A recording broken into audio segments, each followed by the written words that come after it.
So mom life is tough, but worth it. Labor was tough. I mean, it sucked too. It was the worst. When I was in labor, I had the flu, and I had the shakes because they gave me Pitocin, and it was terrible. And you know what? Do not let people tell you that breastfeeding comes totally naturally and you'll be a pro and it's great.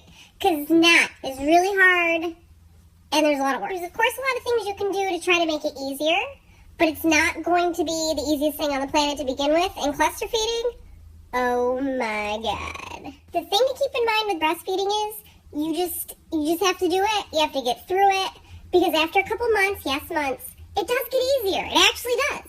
But the other thing to keep in mind is if you've given it a good try, you've stuck it out for a few weeks and it's just not for you, then it's just not for you. As long as your baby's fed, you're good. The other thing that you need to know is babies cry all the time. Now, you think you know this.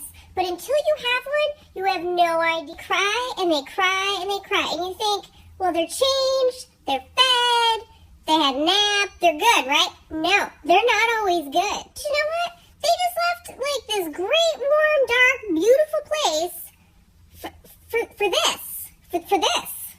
So, our job is just kind of stay calm. Help them through it. I mean, this is a beautiful world we live in most of the time. We can teach them. But there are certainly going to be times where you're like, I get why people shake a baby. Now, you never would do it. You would never do it, but the thought will cross your mind. And then you can chalk it up to the fact that you didn't get much sleep. So if there's ever a time where you're like, I need to get away, put the baby down and walk away for a minute.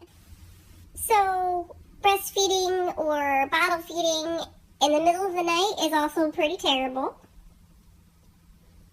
But you will have those moments where you're like, oh my God, I totally created this life. These tiny little hands, these tiny little feet, oh my God. And then those long, awful nights will start to really kind of fall away when the baby starts to sleep a little bit better, which is a few months down the line.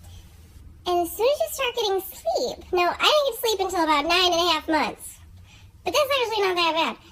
It's amazing, because then you have the sleep that allows you to really pay attention to your, like, what's going on. They're learning stuff every single day. It's incredible. Then they start walking, and then they start talking.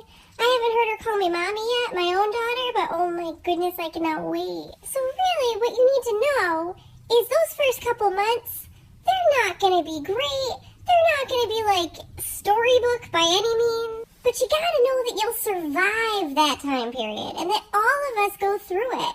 And none of us are like put together all the time like you see in pictures. And if you do your job and you do it well, you're going to raise this tiny, awesome little human to be pretty amazing for this world.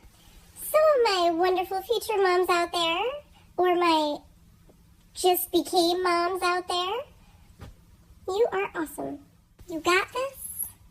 You can handle this. You are golden. Just get through those first few months.